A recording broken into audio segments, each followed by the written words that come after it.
Oke, jadi kita mulai pembelajaran mata kuliah statistika di program studi TRPL dengan materi pembahasan pertama adalah pendahuluan statistika.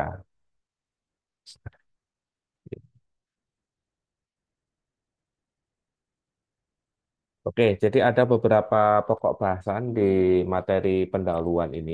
Yang pertama adalah sejarah statistika, kemudian yang berikutnya adalah statistik dan statistika. Ini adalah dua hal yang berdekatan tapi berbeda makna. Kemudian klasifikasi statistika. Kemudian perbedaan antara deskriptif dan inferensial. Kemudian kita akan membahas juga tentang pengertian data, penggolongan data, kemudian pengertian penelitian, klasifikasi penelitian, variabel penelitian, dan macam-macam variabel penelitian. Tujuan pembelajaran mata kuliah ini adalah diharapkan mahasiswa mampu pertama memahami dan membedakan pengertian statistik dan statistika. Yang kedua, mengetahui sejarah statistika, tahapan kegiatan statistik. Yang ketiga, mengetahui manfaat dan ruang lingkup statistika. Yang keempat, memahami klasifikasi statistika. Yang kelima, mengetahui penggolongan statistika. Ya, kemudian yang keenam, memahami pengertian penelitian, memahami klasifikasi penelitian, dan membedakan berbagai variabel penelitian. Jadi, sejarah statistika itu dimulai pada abad sebelum abad 18. Pada saat itu negara-negara Babilonia, Mesir, dan Roma mengeluarkan catatan tentang nama, usia, jenis kelamin, pekerjaan, dan anggota keluarga. Ya, dasarnya adalah untuk mendata sebuah sebuah atau suatu fakta yang ada di lapangan, gitu ya. Kemudian berkembang di tahun 1500, pemerintah Inggris mengeluarkan catatan mingguan tentang kematian. Ya, jadi ini untuk melihat berapa tingkat pertumbuhan penduduk eh, dilihat dari jumlah kelahiran dan juga jumlah kematian. Sehingga kita bisa melihat mengumpulkan data statistik, eh, data jumlah penduduk berikut dengan atributnya pertambahan dan pengurangan jumlah penduduk. Kemudian tahun 1663 berkembang lagi pemerintah Inggris mengembangkan catatan tentang kelahiran dan kematian yang dirinci menurut jenis kelamin. Ya, ini udah diklasifikasikan lagi. Jadi disortir tidak hanya kelahiran dan kematian, tapi juga disortir menurut jenis kelaminnya. Kemudian tahun 1772 sampai 1791, George Wall menggunakan istilah statistika sebagai kumpulan data tentang negara. Dan tahun 1791 sampai 1799, Dr. Zimmerman mengenalkan kata statistika dalam bukunya Statistical Account Scotland. Kemudian beranjak di tahun 81 sampai 1935, R. Fisher mengenalkan analisa varian dalam literatur statistiknya ditetapkan pada data observasi yang kemudian ini merupakan salah satu metode uji statistik yang digunakan sampai dengan saat ini. Nah, di sini kita akan membahas apa itu perbedaan antara statistik dan statistika. Ya, statistik adalah kumpulan fakta yang berbentuk angka-angka yang disusun dalam bentuk daftar atau tabel yang menggambarkan suatu persoalan. Ini adalah referensi dari Sejana tahun 2014. Lanjut, menurut Sujana tahun 1986, statistika adalah cara pengetahuan yang berhubungan dengan cara-cara mengumpulkan data, pengolahan atau penganalisisian yang telah dilakukan. Jadi statistik itu adalah data tabular. Tapi kalau statistika itu adalah analisa terkait data yang sudah dikumpulkan. Untuk klasifikasi statistika itu sendiri, itu diklasifikasikan menjadi tiga hal. Ada dari dasar cara pengolahan datanya, itu dibedakan menjadi statistika deskriptif dan statistika inferensial. Sedangkan berdasarkan ruang lingkup penggunaan itu dibagi menjadi pendidikan, sosial, kesehatan, ekonomi, pertanian, dan bidang-bidang lainnya. Sedangkan kalau kita klasifikasikan berdasarkan bentuk indikator yang dianalisis, ada klasifikasi statistika secara parametrik dan non-parametrik. Nah, kita akan melihat perbedaan antara klasifikasi statistika deskriptif dengan statistika inferensial. Ya. Jadi penafsiran dan penarikan kesimpulan yang berlaku secara umum dari data sampel yang tersedia, sedangkan ini menguraikan, memberikan keterangan mengenai suatu data atau keadaan atau fenomena. Nah, ini untuk lebih jelasnya, pembahasan tentang perbedaan statistika deskriptif dan inferensial itu bisa dilihat dari dua ilustrasi berikut ya. Kalau yang statistika deskriptif itu bisa dilihat di sebelah kiri rekan-rekan. Itu menggambarkan sifat-sifat data, kegiatannya meliputi pengumpulan data, penyusunan data, dan penyajian data dalam bentuk tabel, grafik, dan atau diagram. Contohnya adalah contoh satu variabel yaitu distribusi frekuensi, ukuran nilai sentral, dan ukuran penyebaran. Kemudian untuk statistika inferensial itu contohnya adalah penggunaan data untuk peramalan atau forecasting maupun penarikan kesimpulan atau inference. Bab yang dipelajari meliputi teori probabilitas, distribusi teoritis, sampel dan distribusi sampel, penafsiran terhadap parameter, dan pengujian hipotesis. Nah, teman-teman bisa melihat dari suatu rangkaian data berikut.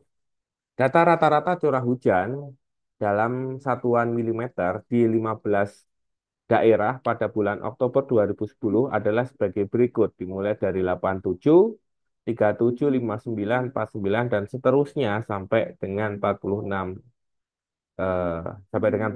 Jadi totalnya ada 15 data yang berbeda yang dihimpun dari rata-rata curah hujan di 15 daerah yang berbeda.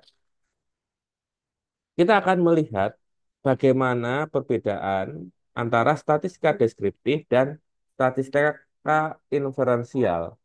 Kalau yang statistika deskriptif itu nanti akan menjawab pertanyaan-pertanyaan berikut. Misalnya, berapa rata-rata curah hujan secara seluruh daerah? Nah, ini kan kita bisa menggunakan fungsi MEN. Kemudian, seberapa menyebarnya curah hujan dari beberapa daerah tersebut? Ya, modus gitu ya. Kemudian, adakah daerah yang perlu perhatian khusus? Ya, kita bisa melihat untuk daerah dengan curah hujan yang rendah, itu bisa mengakibatkan potensi-potensi kekeringan, sedangkan curah hujan yang nilainya tinggi berarti memiliki dampak salah satu parameter pemicu potensi banjir. Sedangkan statistik inferensial contohnya adalah apakah rata-rata curah hujan bulan Oktober lebih besar dibandingkan dengan bulan lainnya. Nah, jadi lebih keperluan untuk forecasting. Jadi kalau deskriptif ya dia mendeskripsikan sekumpulan data, tapi kalau inferensial itu bisa digunakan untuk pembandingan ataupun digunakan untuk pemodelan.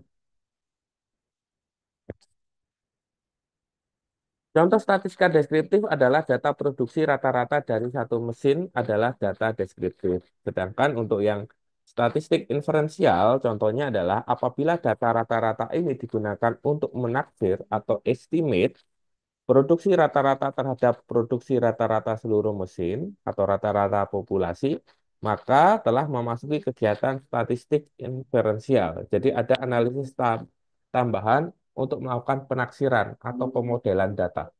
Ya, berarti itu adalah diferensial. Kalau deskriptif ya kita mendeskripsikan dari sekumpulan data yang kita kumpulkan itu saja.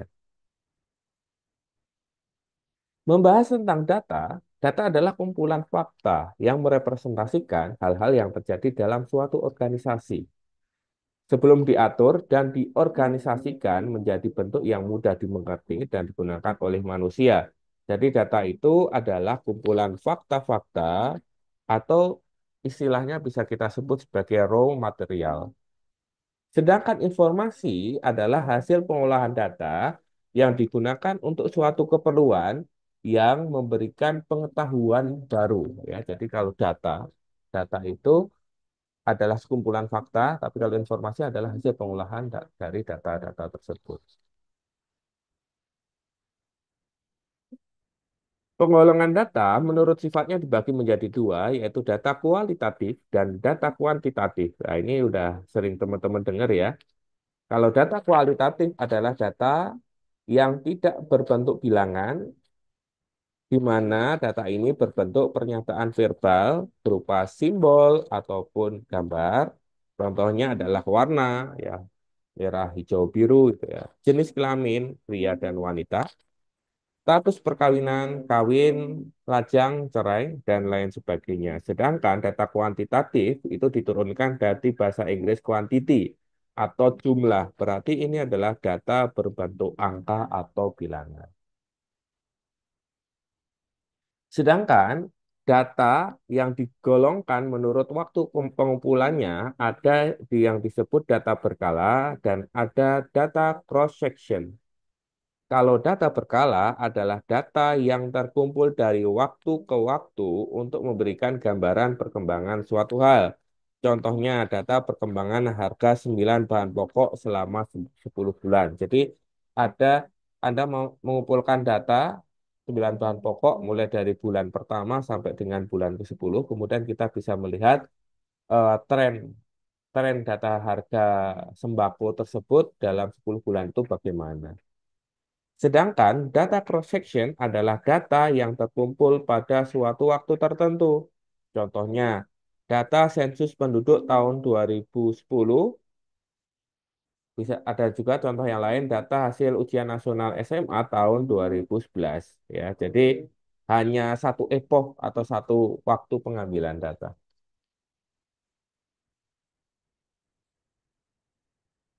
Yang ketiga, ini adalah penggolongan data menurut skala pengukurannya.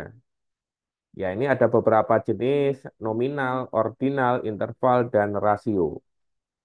Kita akan bahas satu persatu. Kalau yang jenis skala pengukuran nominal itu adalah data yang diberikan pada objek atau kategori dengan ciri hanya dapat dibedakan antara satu dengan yang lainnya dan tidak bisa diurutkan. Contohnya warna rambut, jenis kelamin, etnis atau suku, agama, dan lain-lain ya. Jadi bisa dibedakan dengan perbedaan ciri satu sama lainnya yang unik, tapi tidak bisa diurutkan. Jadi Anda bisa mengurutkan skala pengukuran pria wanita atau agamanya itu bisa Islam, Kristen, eh, Katolik, atau bisa mulai dari Katolik, Kristen, Islam itu tidak mempengaruhi data, maka ini bersifat adalah skala pengukurannya adalah nominal. Kemudian ordinal adalah data yang diberikan pada objek atau kategori dengan ciri dapat dibedakan antara satu dengan yang lainnya dan bisa diurutkan. Misalnya tingkat pendidikan, SMA, D3, S1, S2, S3. Golongan pegawai, ya, golongan 2, golongan 3, golongan 4. Kasta ya, kalau ini sudah tidak kita gunakan di sini, tapi di Bali masih ada kasta Sudra sampai dengan kasta Brahmana. Itu kan harus diurutkan ya dari tinggi ke rendah atau sorry, dari rendah ke tinggi ataupun dari tinggi ke rendah. Kemudian interval adalah data yang diberikan pada objek atau kategori dengan ciri dapat dibedakan antara satu dengan yang lainnya, kemudian bisa diurutkan. Dan yang terakhir, urutan kategori data mempunyai jarak yang sama. Nah, ini kelanjutannya dari skala pengukuran ordinal ya. Jadi contohnya adalah temperatur. Ya, temperatur itu skalanya intervalnya sama per 1 derajat, per 2 derajat, per 5 derajat. Skor IQ ada klasifikasinya, skor hasil belajar dan lain sebagainya, termasuk IPK juga. Termasuk juga eh, apa namanya? Kalau rentang nilai A, B, C, D, E dia tidak masuk interval ya karena ada beberapa kelas yang dia intervalnya berbeda dengan yang lain loh. Jadi dia masih masuk ke ordinal. Kemudian rasio adalah data yang diberikan pada objek atau kategori dengan ciri dapat dibedakan antara satu dengan yang lainnya Bisa diurutkan, urutan kategori data mempunyai jarak yang sama, kepemilikan nilai atau titik nol dan dapat dibagi atau dikali. Misalnya umur, ya umur dimulai dari nol sampai sekian tahun, tinggi badan juga dimulai dari nol sampai seterusnya, berat juga dimulai dari nol dan seterusnya. Berbeda kalau eh, apa namanya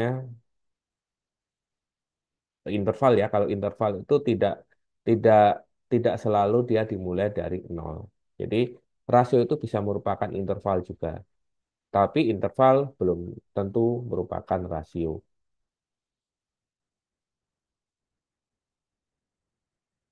Kita akan masuk ke pembahasan berikutnya, yaitu pengertian penelitian. Penelitian adalah proses ilmiah untuk memperoleh fakta-fakta atau mengembangkan prinsip-prinsip menemukan, mengembangkan, menguji kebenaran dengan cara atau kegiatan mengumpulkan, mencatat, dan menganalisa data yang dikerjakan secara sistematis berdasarkan ilmu pengetahuan dalam rangka memecahkan masalah dengan tujuan dan kegunaan tertentu. Klasifikasi penelitian ini juga bisa dibedakan dalam dua hal ya, penelitian kuantitatif dan penelitian kualitatif. Ya, di sini ada sebuah tabel, ada tiga kolom. Kolom yang kedua itu adalah penjelasan, penjabaran terkait metode kuantitatif. Yang kolom yang ketiga adalah penjabaran tentang metode kualitatif. Di sini akan dilihat perbedaannya dari teknik penelitian, dari instrumen penelitian, dan dari datanya. Kita lihat, kalau metode kuantitatif, teknik penelitiannya adalah menggunakan eksperimen, survei, dan kuesioner. Sedangkan kalau metode kualitatif, teknik penelitiannya adalah melalui observasi, wawancara, dan dokumentasi. Kemudian untuk instrumen penelitian metode kuantitatif, itu instrumen penelitian untuk mengumpulkan data kuantitatif seperti tes, angket, dan lain-lain. Sedangkan untuk metode kualitatif, peneliti sebagai instrumen kunci catatan, voice recorder, kamera, handycam, dan lain-lain digunakan sebagai perangkat utama untuk melakukan akuisisi data. Kemudian untuk datanya, kuantitatif dalam bentuk angka, hasil pengukuran dari variabel yang dioperasionalkan dengan menggunakan instrumen penelitian, sedangkan kalau metode kualitatif itu adalah deskriptif. Data berupa kata, kalimat, skema, gambar, dan lain-lain dan bentuknya berupa dokumen pribadi, catatan lapangan, ucapan dan tindakan responden dan lain sebagainya. Ya, ini saya kira udah jelas ya.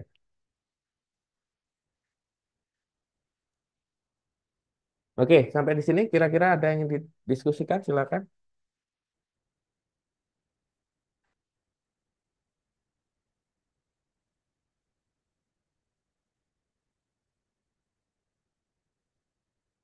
Oh, oke, kalau tidak ada kita masuk ke variabel penelitian. Variabel adalah setiap hal dalam suatu penelitian yang datanya ingin diperoleh, macam-macam variabel.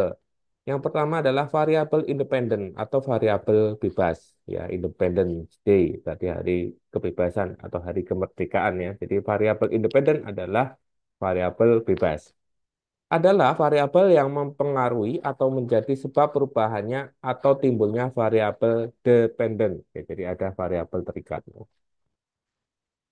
Sedangkan variabel dependen atau terikat ya adalah variabel yang dipengaruhi atau yang menjadi akibat karena adanya variabel bebas. Kemudian ada variabel moderator adalah variabel yang mempengaruhi atau memperkuat dan memperlemah hubungan antara variabel independen dengan dependen. Kemudian ada variabel intervening adalah variabel yang secara teoritis mempengaruhi hubungan antara variabel independen dengan dependen menjadi hubungan yang tidak langsung dan tidak dapat diamati dan diukur. Kemudian ada lagi variabel kontrol adalah variabel yang dikendalikan atau dibuat konstan sehingga pengaruh variabel independen terhadap dependen tidak dipengaruhi oleh faktor luar yang tidak diteliti. Ya, jadi untuk klasifikasinya, maaf, variabel penelitiannya bisa lihat di sini. Contohnya, misalnya kita ingin melihat hubungan antara motivasi kerja dengan produktivitas kerja. Yang menjadi variabel independen atau variabel bebasnya adalah motivasi kerja. Sedangkan variabel dependennya, variabel terikatnya adalah produktivitas kerja. Jadi variabel motivasi kerja ini akan mempengaruhi tren atau karakteristik variabel dependennya. Jadi kalau motivasinya tinggi, misalnya dengan bonus, ya penambahan gaji dan lain sebagainya, apakah mempengaruhi produktivitas kerja, misalnya produksi apa namanya pencetakan perharinya itu akan naik pada setiap waktu seiring dengan bertambahannya motivasi kerja, bonus dan gaji ya. Kemudian kalau misalnya gajinya dipotong, bagaimana produktivitas kerjanya? Kemudian bagaimana hubungannya dengan variabel moderator? Nah, ini juga dipengaruhi oleh kepemimpinan. Ini akan mempengaruhi semakin kuat atau semakin lemahnya pengaruh variabel independen terhadap variabel dependennya. Misalnya yang apa namanya eh, sangat dominan, ya kepemimpinan otoriter misalnya, meskipun bonusnya banyak tapi otoriter kan produktivitas kerjanya juga belum tentu serta-merta akan naik. Misalnya ya. Kemudian kita akan melihat hubungan antara variabel independen, variabel intervening, dan variabel dependen beserta dengan variabel moderator. Di sini variabel independennya adalah penghasilan, sedangkan variabel dependennya adalah harapan hidup, ya. Kemudian yang menjadi variabel moderator adalah budaya lingkungan tempat tinggal ya. Jadi semakin tinggi penghasilan harusnya harapan hidup juga semakin tinggi. Begitu juga semakin kecil penghasilan maka harapan hidup semakin rendah. Tapi ada budaya lingkungan dan tempat tinggal yang mempengaruhi eh, keterkaitan variabel dependen ini terhadap variabel independen. Tapi tentu saja ada juga contoh variabel intervening yang mempengaruhi kecepatan pengaruhnya, yaitu gaya hidup. Nah, ini contoh lagi, misalnya variabel independen adalah pendidikan SMA dan SMK, dilihat pengaruhnya terhadap keterampilan mengetik atau variabel dependennya. Ya, jadi semakin SMA atau SMK IT biasanya keterampilan mengetiknya lebih bagus atau misalnya pendidikan yang lebih tinggi seperti D3 dan S1 harusnya variabel dependennya juga akan berpengaruh. Semakin tinggi pendidikan maka keterampilan mengetiknya semakin tinggi. Namun di sini ada variabel kontrol tergantung naskahnya, tempatnya, mesin tik sama atau tidak dan sebagainya. Ya. Ya, bisa saja hal ini tidak terpengaruh, misalnya yang satu pendidikan SMA dengan yang satu pendidikan SMK IT. Kemudian kita lihat kenapa kok tidak mempengaruhi variabel dependen. Oh, ternyata yang lulusan SMA itu menggunakan mesin tik dari laptop, yang satunya menggunakan mesin tik konvensional. Nah, seperti itu. Oke,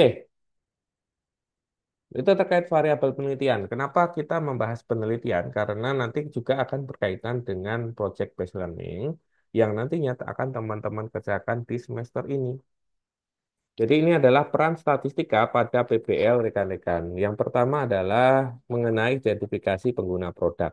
Ya, jadi teman-teman kan akan membuat suatu sistem informasi atau aplikasi ya. Kalau semester 2 kan mungkin aplikasi berbasis web ya kalau nggak salah ya.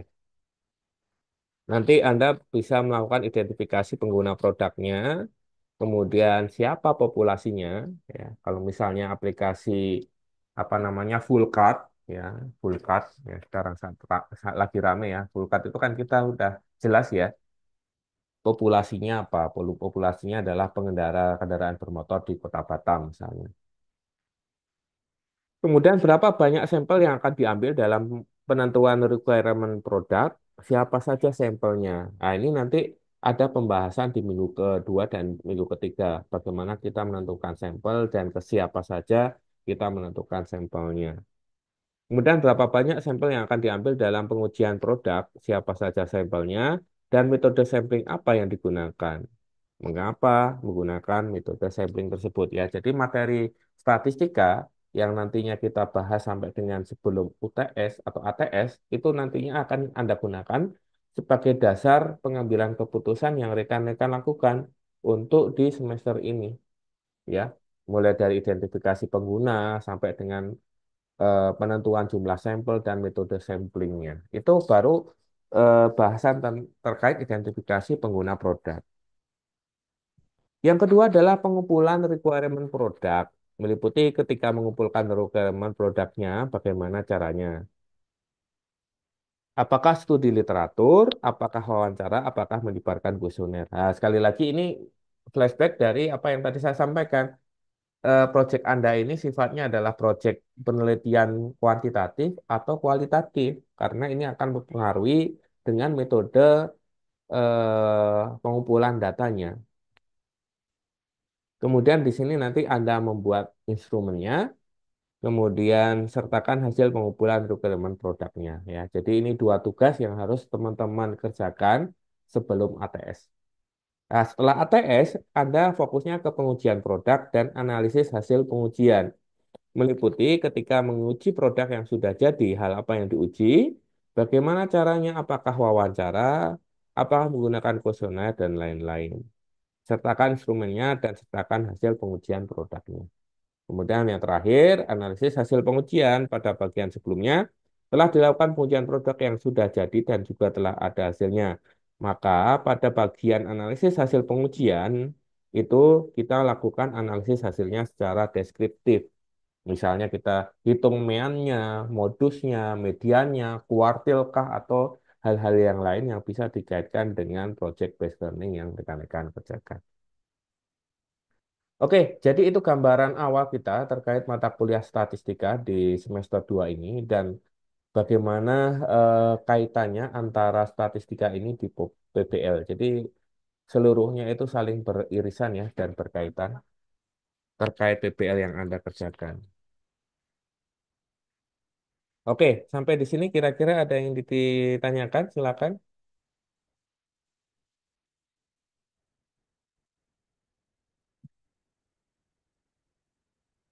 Oke, kalau tidak ada, mungkin kita coba